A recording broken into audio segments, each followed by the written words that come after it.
میرے والد گرامی رحمۃ اللہ تعالی علیہ کے سینے میں حب رسول اور خشیت الہی کا جو جذبہ نور تھا، اللہ تعالیٰ جل شانہ نے ان کو جو عرضاں کیا ہوا تھا، قرآن مجید کی تلاوت کرتے تو ان کی آنکھیں آنسوں کا خراج دیتے، اور عذاب کی آیات پر جو ان کی کیفیت ہوتی تو اس وقت ان کی اس کیفیت پہ ترس آنے لگتا۔ وہ آنسو جو حضور کی محبت میں بہے گئے اور اللہ کی خشیت میں آنسو جو بہے، وہ معمولی آنسو نہیں ہیں۔ رومی کہتے ہیں جہاں پانی گرتا ہے وہاں سبزہ اگتا ہے، جہاں آنسو گرتے ہیں وہاں رحمت اترتی ہے۔ تو یہ کتنی بڑی دولت ہے، اور یہ درد، یہ کیفیت جو ہے وہ اہل اللہ کی صحبت میں بیٹھ کر کے نصیب ہوتی ہے۔ اللہ اکبر۔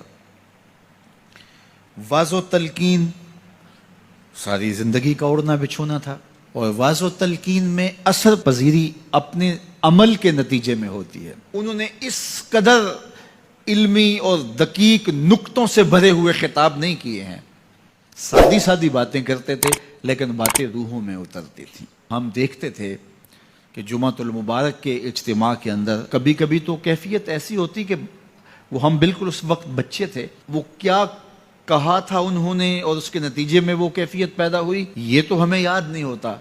لیکن اس کیفیت کی اثر آفرینی روحوں میں اترتی، اور ہم چھوٹے بچے ہونے کے باوجود بھی جو ہے وہ عجیب اس کیفیت میں، اس رنگ میں ڈوب جاتے جو کہ پورے ماحول کے اوپر رنگ طاری ہوتا، اور لگتا ہوتا تھا، مجھے اچھی طرح یاد ہے، ایسا لگتا ہوتا تھا جس طرح مسجد کی دیواریں بھی رو رہی ہیں اور آنسو بہا رہی ہیں۔ یہ کیفیت جو ہے وہ اللہ تعالیٰ جل شانہ نے ان کے لہجے میں رکھی تھی، اور اللہ نے ان کی زبان پر وہ اثر کا رنگ رکھا ہوا تھا۔ عجز و انکساری، ایک عجز وہ ہوتا ہے کہ جو انسان کی صرف زبان پہ ہوتا ہے، میں بڑا عاجز ہوں، لیکن وہ ہوتا نفس الامر میں متکبر ہوتا ہے۔ اس تکبر سے بچنا چاہیے کہ جو لفظوں کی حد تک عجز ہو لیکن رویہ اس کا متکبرانہ ہی ہو، لیکن میں نے ان کو حقیقی طور پہ عاجز پایا ہے۔ عجز اور انکساری ان کی طبع کا حصہ تھا، انہوں نے اپنے اوپر عجز کو مسلط نہیں کیا تھا، اپنے آپ کو عاجز رکھنے کی کوشش کرتے تھے، ایسا نہیں تھا۔ ہاں، اپنے آپ کو عاجز رکھنے کی کوشش یہ بھی محمود ہے، لیکن وہ اس کیفیت میں تھے کہ وہ فطرتاً طبعاً ان کی طبیعت میں انکساری تھی اور ان کی طبیعت میں عجز تھا، اور اللہ تعالیٰ جل شانہ کو عجز بہت پسند ہے۔ یہ باتیں میں آپ سے وہ کر رہا ہوں جو میرا صرف وجدان ہی نہیں کہتا بلکہ جو میری آنکھوں نے جس کا مشاہدہ کیا ہے۔ اچھا، میرے والد گرامی رحمۃ اللہ تعالیٰ علیہ اللہ سے بہت زیادہ ڈرنے والے تھے۔ وہ ہمیں بار بار اس بات کی تاکید کرتے تھے کہ میری قبر پکی نہ بنانا اور کوئی عالی شان مزار نہ بنانا۔ اس بات پہ زور دیتے تھے کہ میرے بعد جو ہے وہ میری کرامات کو نہ بیان کرنا، ایسی گھڑنے کی کوشش بھی نہ کرنا۔ ہم نے اپنے والد گرامی کی قبر تو پکی نہیں بنائی، لیکن ان کے فکر کو پختہ کر کے تھاما ہے۔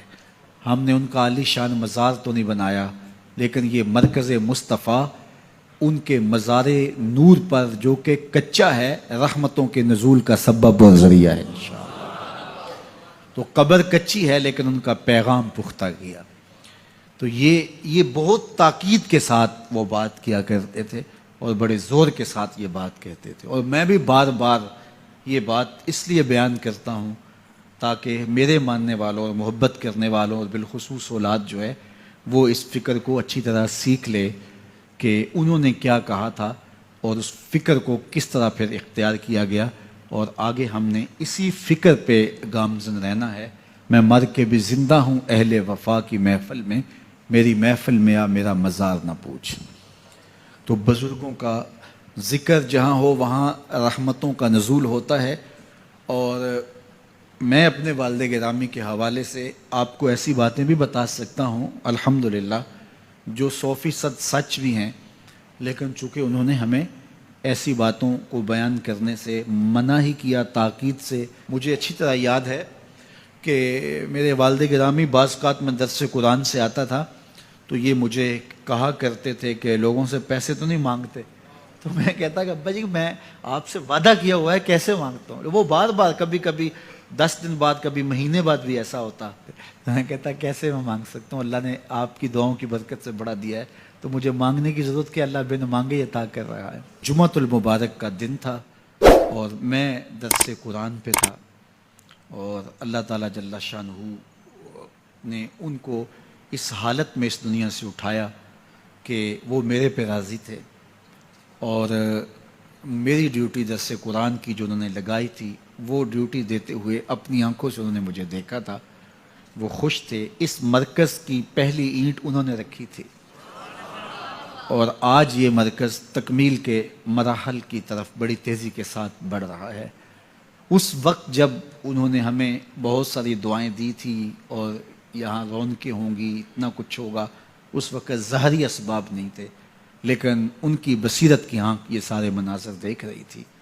اور آج یہ ہجوم عاشقاں، یہ محبتوں کا عالم اور یہ پیار کی کیفیت،